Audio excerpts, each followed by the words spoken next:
Good afternoon and welcome to the Pervasive Media Studio online lunchtime talk. These are live every Friday at 1 p.m, beaming out live into your smartphones, laptops, iPads and living room televisions. My name's Luke. Good afternoon and welcome to the Pervasive Media Studio. The Pervasive Media Studio producer. These talks are a chance for us to throw open the digital doors of the Pervasive Media Studio and for you to hear from the people who are part of our community or who are working on things that excite us. An especially big welcome to any of you out there who are new to the studio, and for those of you who are a little bit more about what it is we do. The studio is a diverse and collaborative community exploring creativity and technology, with everything from coding to comedy and product development to performance art. We're a home for early stage ideas and companies and a meeting place of both the creative and commercial industries. We offer studio space, desk space, meeting rooms, events, opportunities, and professional development, and it's all for free. We are a safe place for artists to take risks in their practice and make time for collaboration. Today's speaker is Martin O'Leary. He's Watershed's creative, and as the creative technologist, Martin helps Watershed to identify and explore new technologies. In the Pervasive Media Studio, he advises and assists residents on the creative and technical aspects of their projects. And before joining Watershed, he had careers in software development, academia, and exhibition design. As a freelance technologist, he's done everything from data analysis for the fashion industry through to consulting on the geology of fantasy worlds. There's a Q&A at the end with the talk running at roughly 40 minutes. We'll be posting links to the things that Martin references as further reading in the comment section underneath.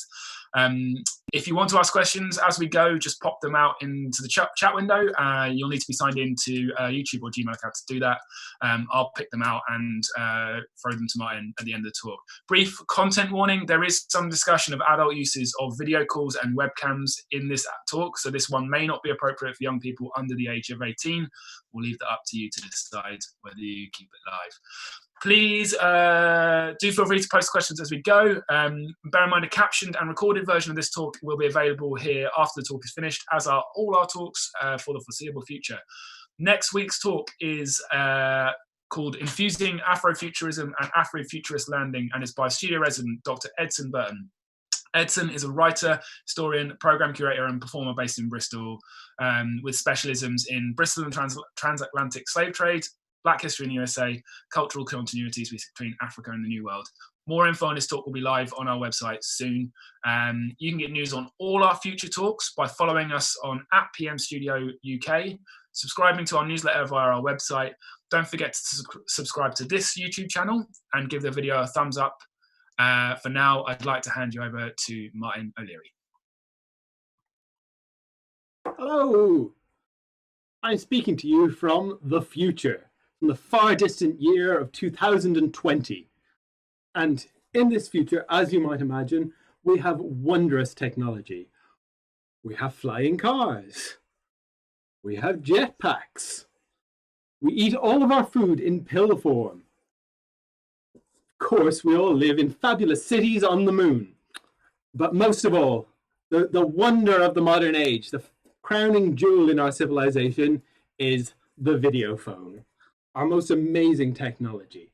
It allows us, much as I am speaking to you now, to communicate by means of video, not limited merely to speaking on the phone. Now we can see the people who we want to talk to. So, wait. This is a cardboard box. All of that was lies. Flying cars, not actually a great idea. They're just really dangerous. Jetpacks, probably even worse. The average person needs to eat 2 kilos of food a day. That's a lot of pills. Nobody wants that. And for the cities on the moon, well, no one's actually been to the moon since 1972. As for the video calls, well, that's not really a new technology. That's been around for a very long time. And today what I'm going to do is talk to you a bit about video phones, how they've been with us for quite a long time, and well, what people have been doing with them. So to start with, we need to go back to when video phones were first thought of, which was back in the 70s.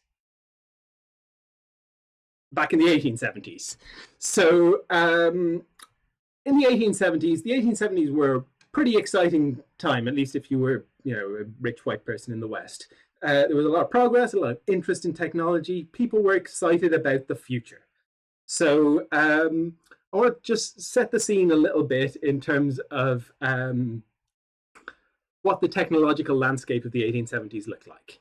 So things like the telegraph and the phonograph, or the telegraph and the photograph, had been around for a very long time. People were used to the idea that you could, tap out Morse code, send a message down a wire, and receive it pretty much instantaneously. Photography, still considered pretty high tech. It was pretty exciting. There was a lot of dangerous, smelly chemicals involved, but people were used to it. You could get photographs. Now, in the 1870s, cinema did not exist. There was no such thing as moving pictures. That wouldn't be around for another 20 years. And radio was completely unthought of. That would have seemed like witchcraft to a person from the 1870s. Now, in the 1870s, two inventions came along pretty much back to back. In 1876, the telephone, and in 1877, the phonograph, which allowed for recorded sound. The people were really excited about these things. They were like huge advances in how we communicated. So the telephone particularly just came out of nowhere as an idea. It wasn't like in 1870 people were like, oh, in a few years' time we'll have telephones. It was suddenly Alexander Graham Bell demonstrated the telephone and everyone was wow. Now, the interesting thing is that much like today, when a new technology gets announced, you don't immediately have it available in the shops. So if you wanted to learn about telephones in 1876, you went to a demonstration. You sort of went to a big room and saw a guy on stage do a phone call. And that was exciting. That was entertainment. And actually, for most people, they didn't even get to go to these demonstrations. Instead, they got to go and buy a newspaper and read about one of these demonstrations. But people were still excited. People knew that this was the future. In the 1880s and the 1890s, everyone was going to have a telephone. It was going to be the next big thing.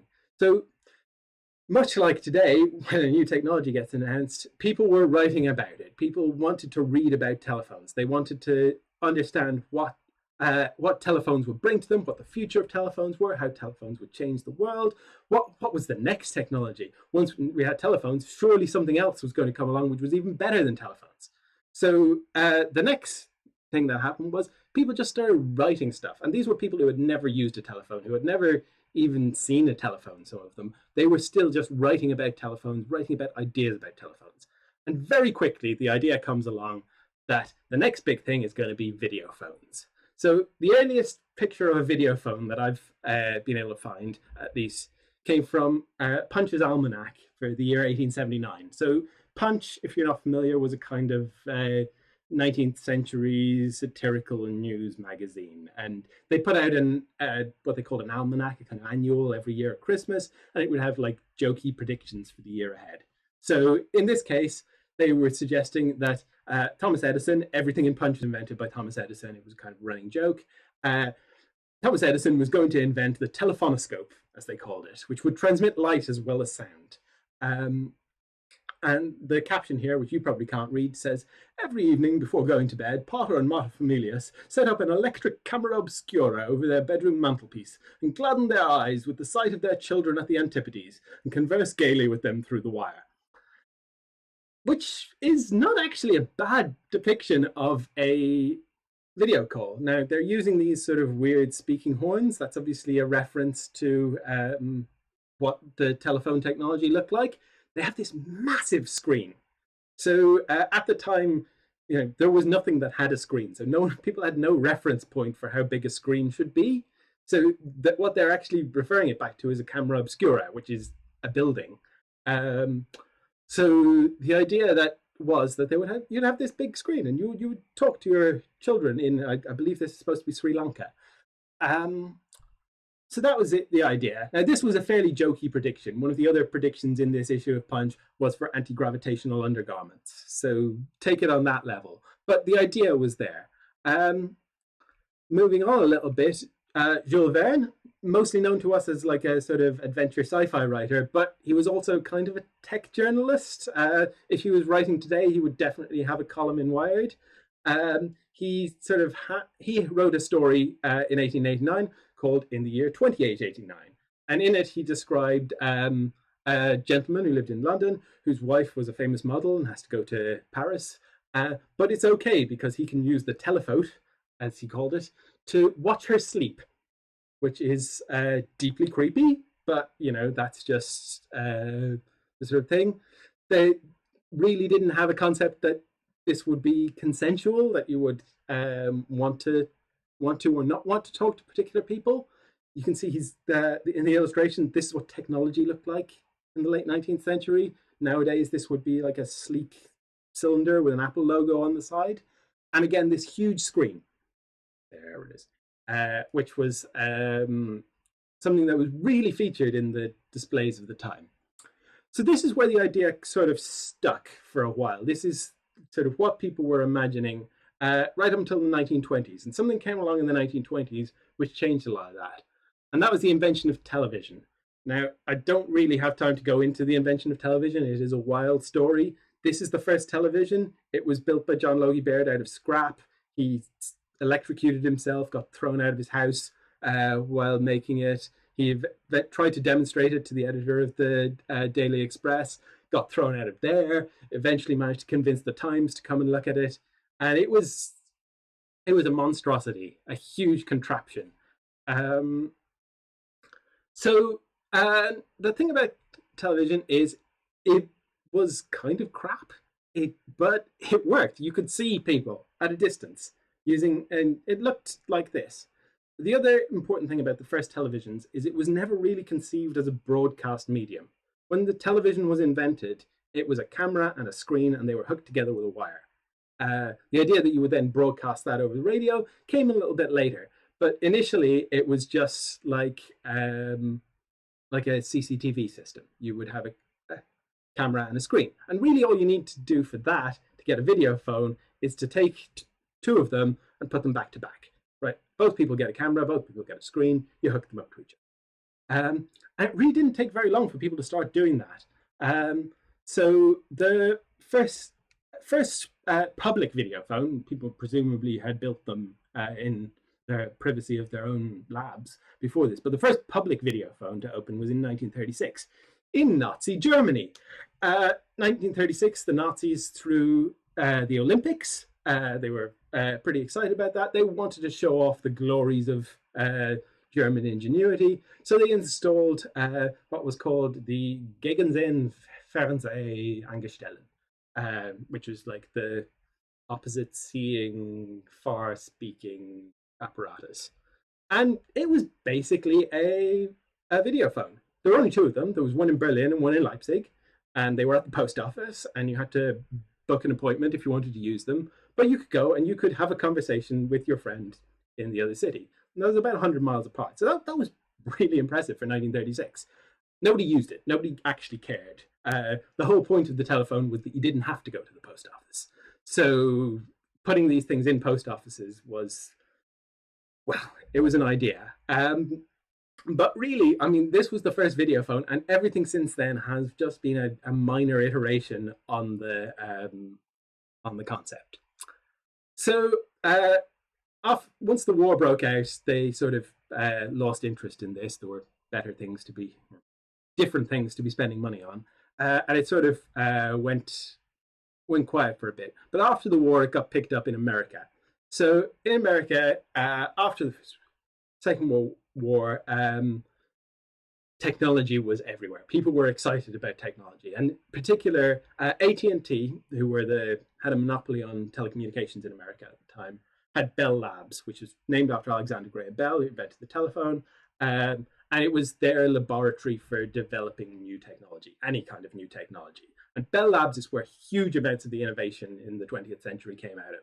So Bell Labs invented the transistor, Bell Labs invented the laser, Bell Labs invented the solar panel, Bell Labs invented the digital camera, Bell Labs invented most of modern computing. Huge amount of stuff came out of Bell Labs.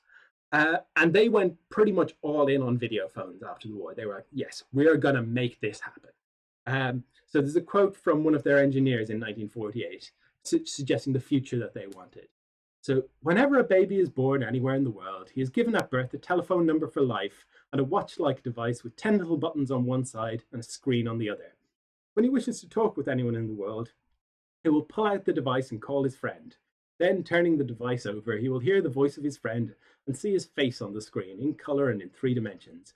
If he does not see and hear him, he will know that the friend is dead.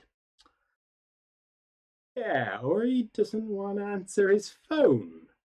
So again, that weird consent idea isn't there. The idea that someone might not want to use a video phone never occurred to them. But they had the idea, and really what he's describing there is really quite close to a modern mobile phone. So Bell Labs put some money into this, and they managed to produce a video phone. So they first demoed this at the 1964 World's Fair in New York. So the Picture Phone Mod 1, again, you had to go to a public booth. Again, you could only connect 2 points. Instead of Berlin and Leipzig, they were now New York World's Fair and Disneyland, which is a very American approach to the problem. But and who wants to talk between those 2 places? I'm not entirely sure. But they did it. They set this thing up, and it worked. And it was very popular at the 1964 World's Fair. They then tried to set it up commercially. They charged $27 for a 3-minute conversation, which is about 200 quid in today's money. No one was very into that. They had 71 calls in the first 6 months, ran it for a few years. In the last year of its use, it received 0 calls, and then they shut it down. So they're like, all right, yeah, nobody wants to go to these public booths. That doesn't work. I mean, why anyone thought it would work, I'm not sure, but they realize this. No one wants this. People want these, at least, if not in their homes, they can't afford them in their homes, then at least in their places of business. So they set up the Picture Phone Mod 2, and they launched that in 1969. So this cost $500 million to develop. It had a little scanner built in so you could send documents. They sold 453 of them. It was not popular. They could have just given all of their customers $1 million and they would have lost less money on the project. So not really a great thing. And they really just, the problem here was costs. This thing cost thousands of dollars to install. Nobody really wanted one, so nobody was going to pay that kind of money. So they decided to stick with it. And in 1976, they launched what's called the Picture Phone Meeting Service. So they decided, right, well, we can't get the cost down. So what we're going to do is make it really fancy. We're going to set up conference rooms for people. We'll install lots of cameras. We'll install lots of screens. We'll have printers. We'll have nice furniture. It'll be great. We're going to charge $117,000 for the purpose. In 1976, you could buy several houses for that amount of money. And again, nobody wanted this. Nobody.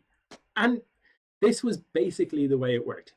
AT&T just kept trying to make money out of this, and they couldn't get the cost down. So over and over again, basically through until the mid-90s, every few years, they would come out with some new iteration on this thing. And every time, no one would buy it because it was ridiculously expensive. Now, back in the UK, telephone service wasn't run on a commercial basis.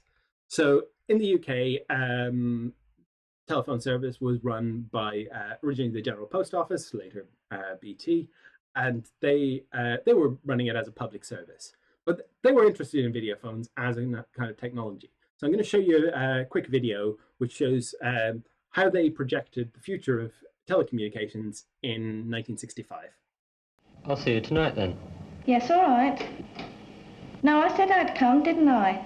Wish I could see you now. Well, you can't, can you? You just have to wait. But supposing the telephone could provide vision as well as sound, then he could see her now. Wouldn't that be better? Yes, marvellous. But whether we should always want vision or not, what kind of facilities can we expect in the next generation? Worldwide communication, of course. Hello, Bill. This is Henry. Who? Who did you say? Henry. I'm calling from London. Gee, that's a pleasant surprise. How are things in your part of the world? Well, it's a dark, wet morning here. I suppose you've been basking in the sun all day. And, when we want it, Viewphone, in colour, using digital transmission by pulse code modulation right into the customer's premises. Well, let's have a look at you, Bill. Right, Henry, picture coming up. Gee, it's good to see you, Henry. You're certainly looking fit. How's Betty, Bill? She's right here now. Come over here, Betty, and say hello to Henry. Hello, Henry. Long time no see. That video goes on. I will share a link to it in the notes later. But yeah, it's interesting here. So what we can see here is, well, two things. First of all, video phones are being placed on a par with being able to call Australia. Those are like two technological advances that are going to come soon. Which, sure, they were at roughly similar levels of technological difficulty. The other thing is, there's no real purpose being put forward for this. So even, I mean, there is a purpose. It lets the lovely young couple see each other. That's lovely. But even in the business case, it's like, well, I'd like to see my colleague's wife. There's no suggestion that this would have an economic benefit. There's no reason why anyone would invest in it. And it really never took off for that reason. Nobody wanted to spend the enormous amounts of money on this for no economic benefit. So that's roughly where things stood for a while, pretty much for the next 20 or 30 years. But during this period, it started to really, again, it was like the telephone in the 1870s. Nobody had access to one, but people loved to read about them. People loved to see them. And the thing that kept the video phone alive through this was that it kept appearing on screen. So this is from 2001, Space Odyssey, Stanley Kubrick film. And this is actually Stanley Kubrick's daughter, Vivian, appearing in it. Cinema fact there for you, Watershed fans. And this is, basically this was an ad for AT&T. AT&T sponsored Stanley Kubrick to stick one of their video phones in 2001 in order to make it look like this was the future. But video phones just kept cropping up on screen. Show up in Star Trek. And really, they're just a very convenient cinematic device. It's not that filmmakers thought they were particularly plausible. It was that they thought they were a convenient way to show two people having a conversation that was that would otherwise just be on the phone. Phones are not very interesting to look at on screen. If you can do a video call, that was much better to look at. So they kept showing up, and they became this sort of easy shorthand for the future. If there's a video phone on screen, it must be the future. Here they are in The Jetsons. And actually, The Jetsons has one of my favorite pieces of video phone related technology. Jane Jetson is a genius. So the idea is that if you are going to be having a video phone conversation first thing in the morning, you don't look your best. You use one of these masks. You have a mask made of your own face. You put it on. Brilliant. Genius. Well done, Jane. So eventually these things sort of seeped out into the wider culture, and it got picked up by artists. So the first video phone related artwork that I'm aware of was a piece called, oh, that's wrong, it's A Hole in Space, not The Hole in Space, by two artists called Kit Galloway and Sherry Rabinowitz in 1980. And what they did was they got two storefronts, one in New York and one in LA, and without telling anyone, they set up a video link between the two. So people standing in front of one could see the people standing in front of the other and talk and so forth. I'm going to show you a little video of that.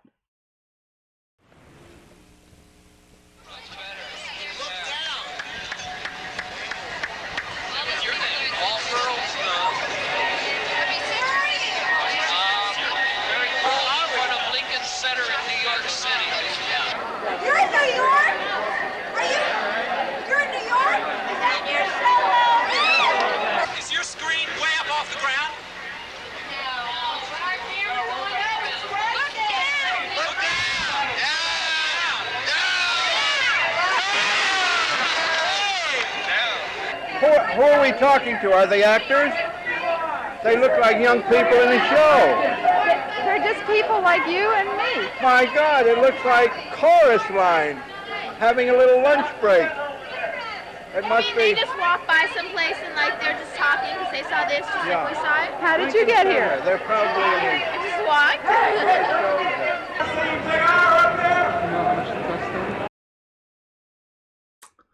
So yeah, I mean, it was quite shocking to people in 1980. Most people would have had no experience. Like, people barely had home video at that point. And I think what's really interesting here is that this piece really leaned into the idea that this was about connecting people in space. Like the title sort of says it. We're taking 2 points in space and pulling them together, as sort of wormhole thing. And this is an idea which you sometimes see in video calls and sometimes not. It sort of it's and drifts. Sometimes gets called telepresence, the idea that people from far away are actually here in front of you. And this is an idea that you don't see with the telephone. Very few people use telephones to make it feel like someone else is in the room. Whereas this is something that ends up there quite a lot when it comes to video phones. So anyway, this is where things stood in about 1980. And again, pretty much everything was pretty much static until my favorite decade, the 90s. Way. So, 2 things happened in the 90s, 2 pieces of technology which actually weren't new but became widespread. And these were the mobile phone and the internet. So in 1990, nobody had a mobile phone. Definitely nobody had a home internet connection.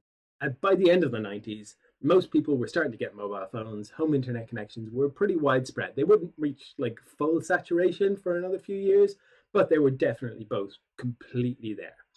Now, the interesting thing about mobile phones is that mobile phones were a sort of status symbol.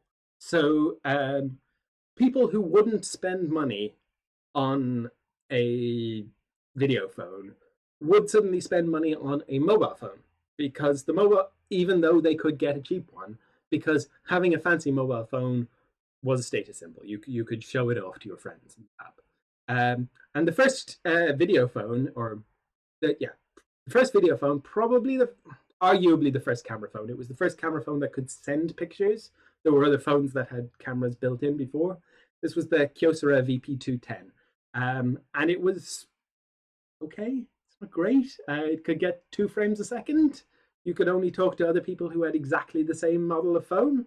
But the idea was there. It was a mobile phone that could transmit video. The other thing, of course, being the internet. So in 1995, CU-See-Me, which was the first internet video chat platform, was launched. It was part of a project called the Global Schoolhouse Project. And the idea there was that schools all over the world would have computers connected to the internet, and the school children could talk to each other, and joy and harmony would ensue. It was a very, very 90s idea. But what this meant was that there was software you could download and install on your computer, and you could talk to people anywhere else in the world. You probably can't read these frame rates, but this is clocking in at half a frame per second. This is 0.6 frames per second. So the quality was awful, like truly, genuinely awful. You would probably have been faster just sending them photos. But the software was free. And that was really important. So artists started picking this up. And in particular, a group in Brazil called Corpos Informáticos. I'm probably pronouncing that wrong. I don't speak Portuguese. They ran a project in 1997 called Hungria Corpus, where they basically said, we're going to have a party and we're going to invite the world. So they set up all this food and basically invited people to eat with them, to drink with them, to be merry with them. They eventually got thrown off the service because someone did something unsavory with a carrot. But the quote from the project is this: people's reactions were very diverse. Some just kept lurking, some were curious, interacted and talked to us, and some just started masturbating on camera. So that's the internet for you. This was a thing that happened. And again, it was very much trying to promote that telepresence idea, that idea that we are all at the same party. We're having a party together. And probably a little bit of a harbinger of where things would go in terms of what people like to do in front of cameras. So, the final bit of that was that the 90s were the golden age of file sharing. I don't know if anyone ever used either of these two pieces of software. They're no, obviously I never, as I'm a respectable person, but back in the 90s, these were magical. This was how you got music. And you got to understand that in the 90s, you couldn't obtain music from iTunes. There was no, even online ordering didn't exist. So if you wanted to get music, you had to go to your local music shop. You were limited to what they had. File sharing opened that up. You could download a badly titled MP3 from anywhere in the world. And this was huge. And there was actually money to be made out of it. People were investing in these companies, even though what they were doing was completely illegal. So what this meant was this wouldn't normally have much of an impact on video calling, right? It's about music sharing. But what happened was that the teams behind these got really invested in developing the technology for sharing files peer-to-peer over the internet. So no servers involved, just sending files from one computer to another, sending data between computers. And there was a sort of cycle that whenever one of these programs would get shut down because they were operating illegally, the team from it would go off and they'd start a new one. So what actually happened, though, was in 2003, when Kazaa got shut down, the team behind it decided that they were done with disrupting the record business. They were going to disrupt the phone company. And they started a new business, which was called Skype. So Skype initially did not have video calls. Skype was it was a way of getting free long-distance phone calls over the internet. They added video calling in version 2.0 as really a gimmick. It was like, well, we can throw this in. Maybe it'll get a few more people to download our software. But the way they were making money was by running cheap phone calls through the internet. But the software was free to download. You could download it. You could play with it. It was pretty good, actually. Like, by the standards of the time, at least, it worked. You could do free video calling. And really what came out of this was that the thing that people had been waiting for video calling to take off was that it had to be free. Nobody had wanted to pay for it because there was no economic benefit to using it. But if it was available for free, then normal people were going to use it to do normal things. People used it to keep in touch with long-distance partners. People used it to call their families. So Skype really was the thing which made video calling popular. And because of that, people became more comfortable with the technology. People were used to the idea that this was a thing you could do. Now it became, in the years after that, the tech became standardized, and in particular, Flash, or IP, which was a sort of a multimedia layer for plugging into browsers. So it let you do things on the internet with sound and video before the browsers actually allowed you to do that. So in version 10 of Flash, they introduced video management things. It wasn't really meant for video calling. It was more meant for doing stuff with cameras. But it became available, and suddenly it wasn't that hard to make a video calling app. Anyone could really do it. And the most famous example of this was a project called Chatroulette. So this is the cleanest picture of Chatroulette I could find, by the way. Nobody's at work now, so we can Google for Chatroulette, but yeah, you will find some interesting things if you do a Google image search for Chatroulette. Now, Chatroulette was a website where you go to the website and you get randomly matched with another person who's on the same website. You have a chat. At any point, either of you can hit skip and you go to the next person. So it was kind of a sensation at the time. It was like, when there's a new website on the internet and everyone is very excited about it for a few months and then completely forgets because there's a video of a dog falling over and everyone's excited about that instead. So Chatroulette was hugely popular. Now the interesting thing about Chatroulette is Chatroulette was built, the original prototype at least, was built in 2 days by a teenager from Moscow. It was thrown together in zero time with zero resources, just a teenager putting together a fun website for his friends. And the availability of that meant that suddenly we were in a position where anyone could make a website and anyone could make video chat. So the question we had to ask ourselves then was, but what is it for? Why are we doing this? If we're building things, we need to design them.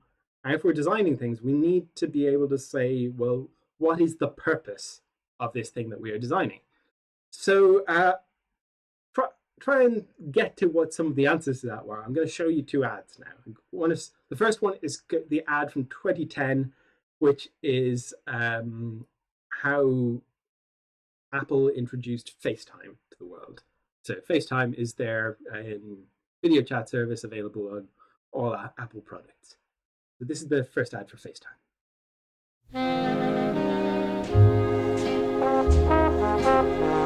Oh, when you smiling, when you smiling, the whole world smiles with you, baby. Yes, when you laughing. I can't get over how much the granddad in that looks like Nigel Farage. But yeah, this was a FaceTime ad. And FaceTime really was selling the same thing that cartoon in Punch was doing back in 1878. This was, they're selling the idea that you can have nice, happy connections to your family at a distance. And it's also selling the idea that, you will have a nice life with a good job where you have to go on business trips, but you can still talk to your kids who are at home, and the kids can talk to the grandparents, but the grandparents don't have to come to your house, and everyone's very attractive and everyone's very successful, and it's wonderful.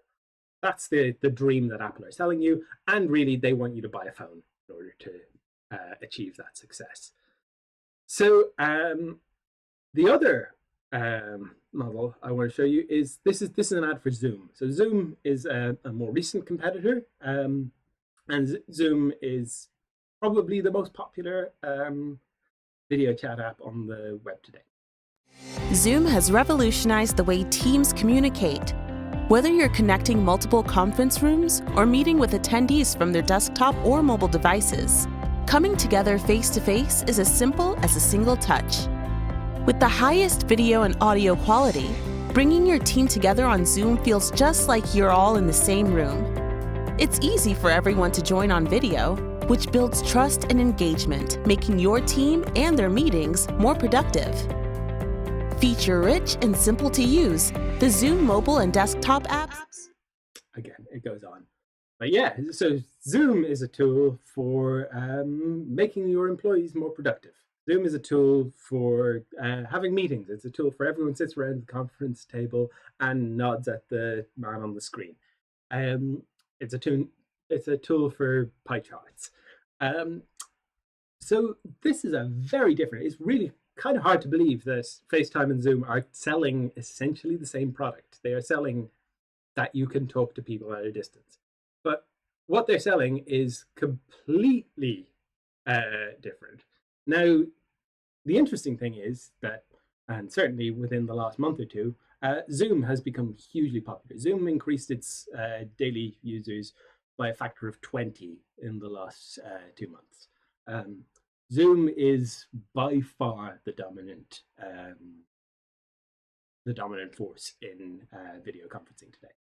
And why is that? What's so good about Zoom? And the answer is, it's actually quite a good product. It works. It's convenient. It's smooth.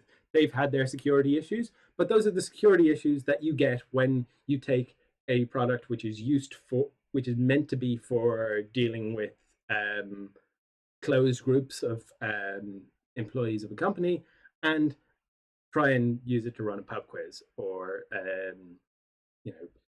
open sessions of yoga or whatever. There's a lot of things where if in a corporate setting, if somebody drops their trousers on a video call, you fire them. in a yoga class, if somebody drops their trousers on the live stream, what do you do? That's those sort of the external structure, which was assumed by the people who made Zoom, isn't there anymore. So, but it does mean that a lot of the things that we're doing nowadays on Zoom, such as running children's classrooms, are now being run in the structure of a corporate meeting. So there's a lot of features in Zoom which are about, well, one person is the host and they're chairing the meeting and they can call on people to speak and you can raise your hand and so on. And we're imposing that structure on things which, interactions which were never really meant to it. They're meant to be more like the smiling at little babies thing, but the smiling at little babies thing, the software is not as good. So I think what we want to ask ourselves is, what do we want this to be for? When we're looking for video apps, what is it that what purpose should these serve, and what features would we like out of our video apps that we can move forward with? So, to sort of begin to answer this question, that's the end of the history bit. I want to talk about a project we've been doing at Watershed, where we're looking at designing our own tools to work with video.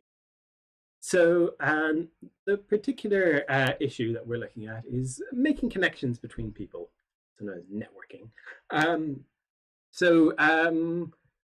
Usually, so at Watershed and at the Pervasive Media Studio, we have a real interest in making connections between people.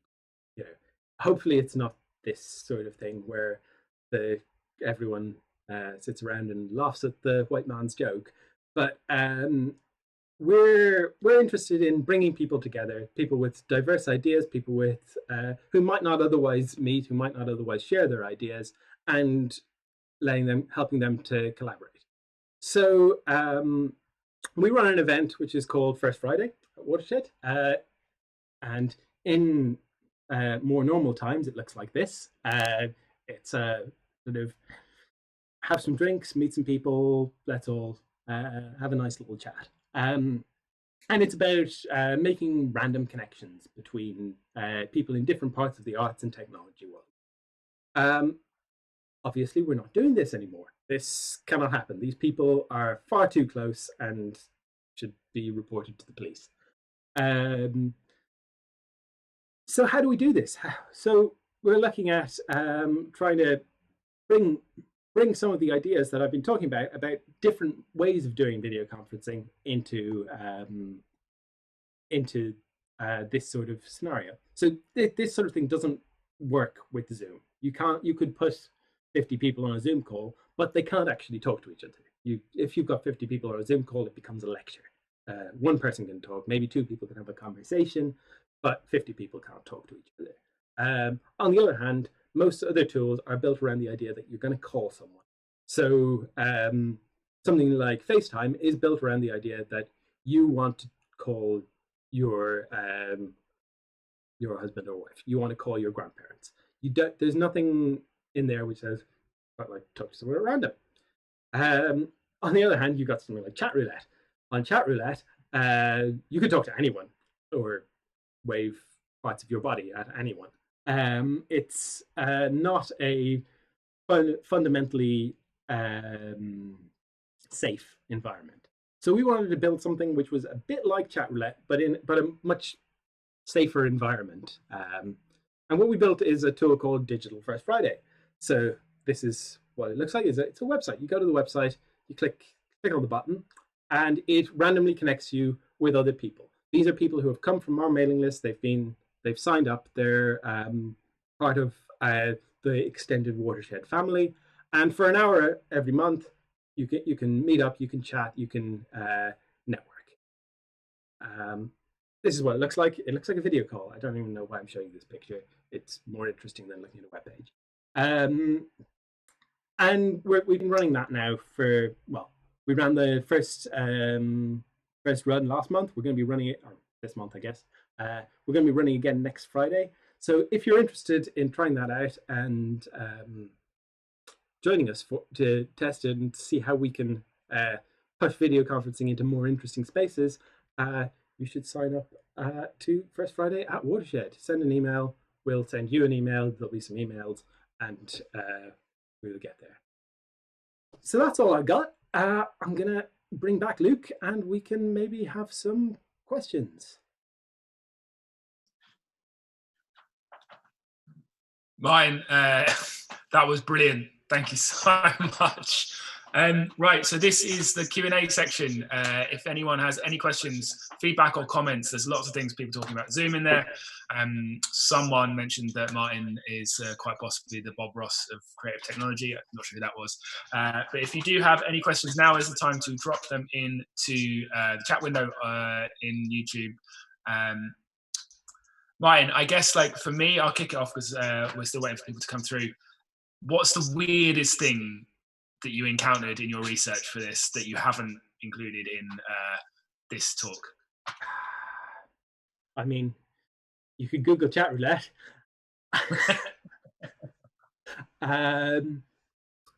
Yeah, I mean, there was.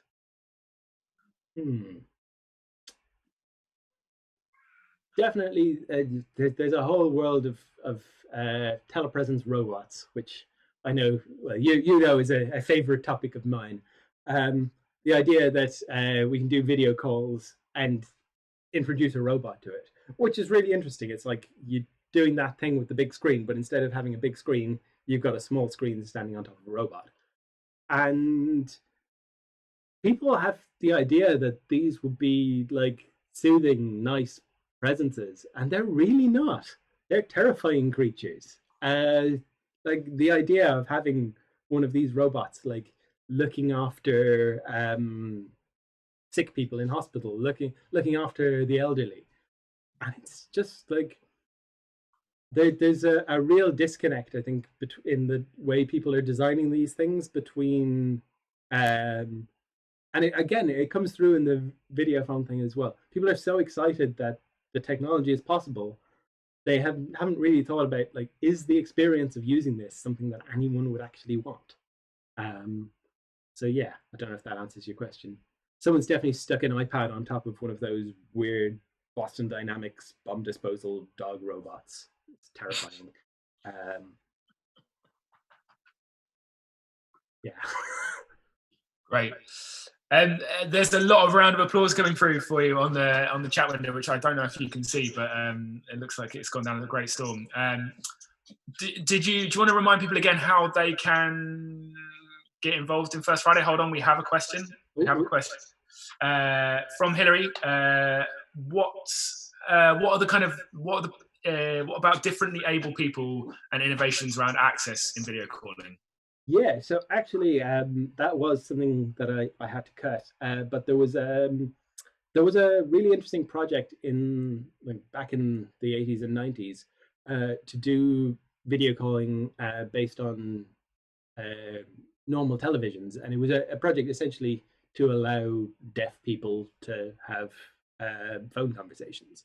So obviously, if you're using a sign language, a normal phone is not much use to you. A video call can be, depending on the quality.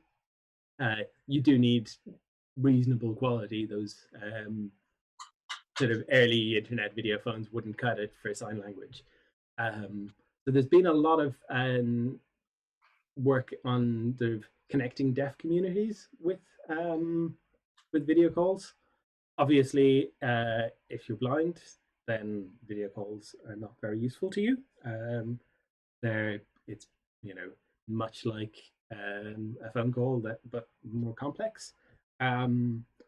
So there's definitely an issue there. I think in terms of like the technology that's available now, there are different levels of accessibility in some of the tools.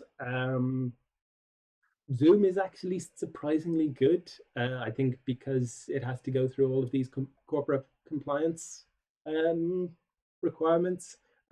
It's better than most for accessibility, but yeah, I think there's definitely scope for some good innovation in the field. And I think it's worth saying that working remotely via video is something that a lot of disabled rights activists have been pushing for years. And it's only recently that a lot of companies are starting to allow it. So I think that's a good thing. Where it will go from here is a mystery. So the questions are coming thick and fast now. Okay. What's Mark Shand asks, what do you think the video call is going to look like in 5 to 10 years' time?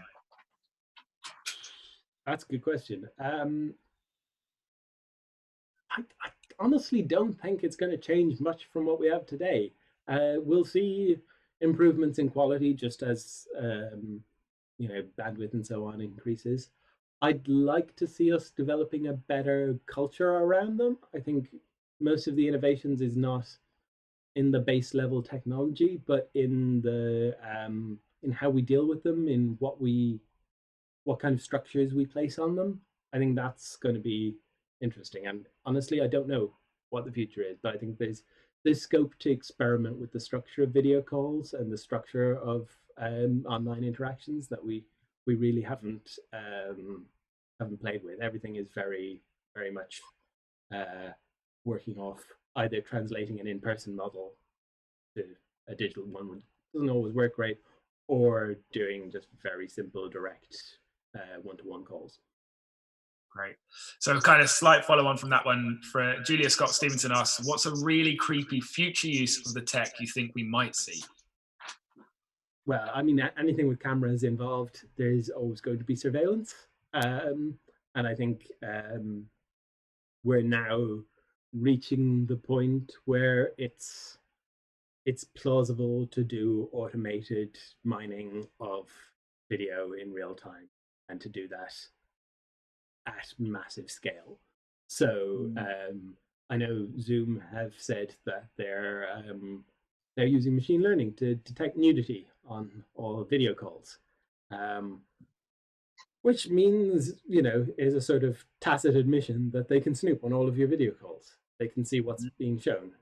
And the question of who has access to that is obviously a huge one, and what they're going to do with it.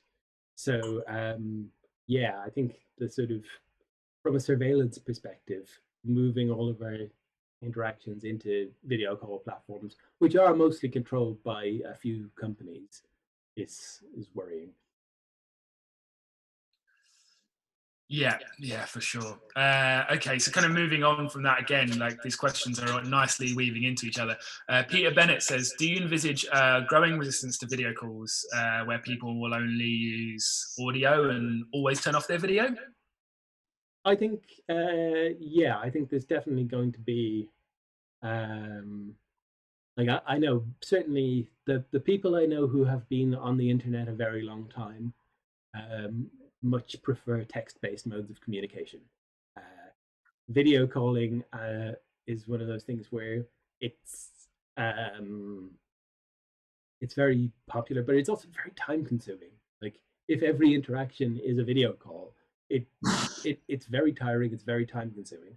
So people, I think, are going to move to audio only, to text-based things, to more asynchronous communication. So something I didn't talk about, which I think is really interesting, actually, is the way things like Snapchat handle video conversations, where rather than having a synchronous video call, you have an asynchronous video conversation where I say something, send you a message, you say something, send me a message.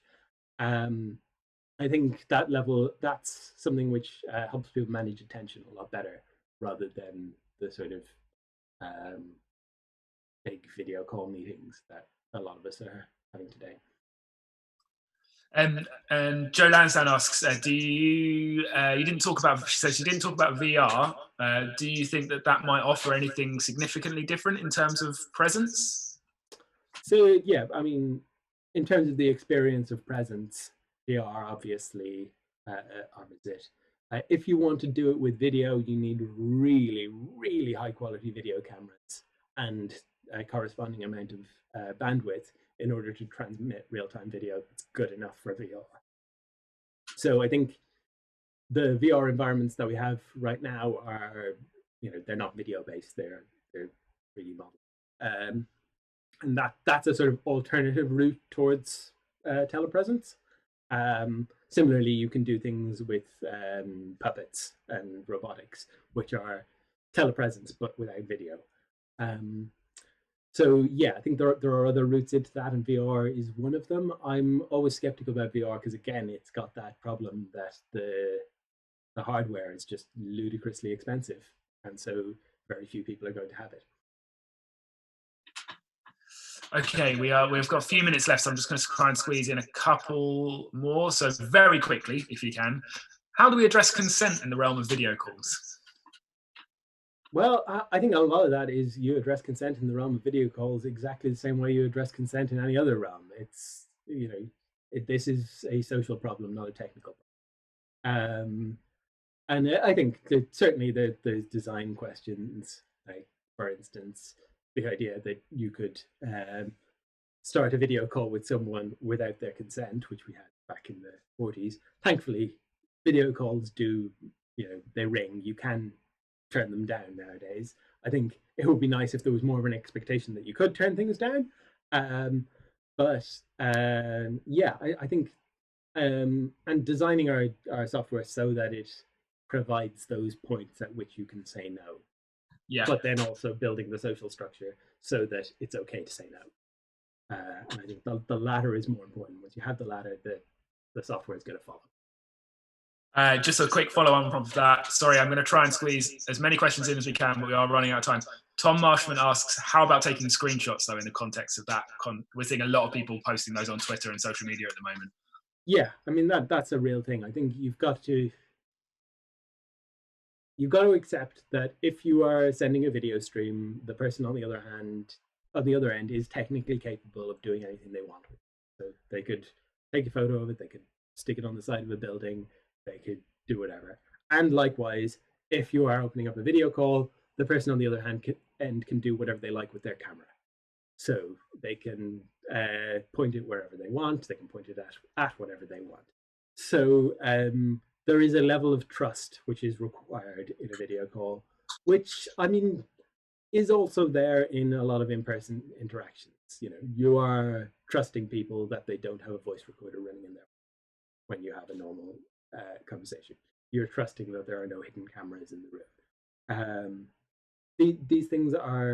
These problems are only more widespread because they're in an unfamiliar context and they're technically easier. But I think hopefully the same sort of social solutions can help there. Okay, and then the last two questions. If anyone hasn't had their question answered or asked, then you can drop Martin a line on Twitter. His details should show up at the end of this, and you can reach out to us on PM Studio UK on Twitter as well to keep the conversation going, or drop some questions in the comments section once the video's up after this. Martin, any particular uses of video calls in art that you could suggest people look at? So, well, there's the two I mentioned, Hole in Space and Hungry Corpus.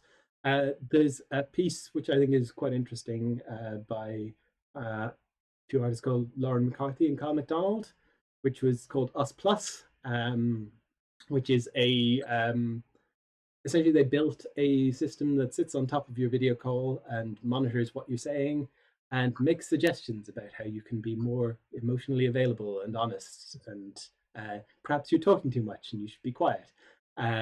So I will share a link to that. I think that was an interesting one. Great. We'll post a link to all of the things that Martin referenced in the talk shortly in the text below the video. Martin, finally, are you watching Devs, and what do you think about the use of video calls in that? I have not started watching Devs yet, so I can't comment.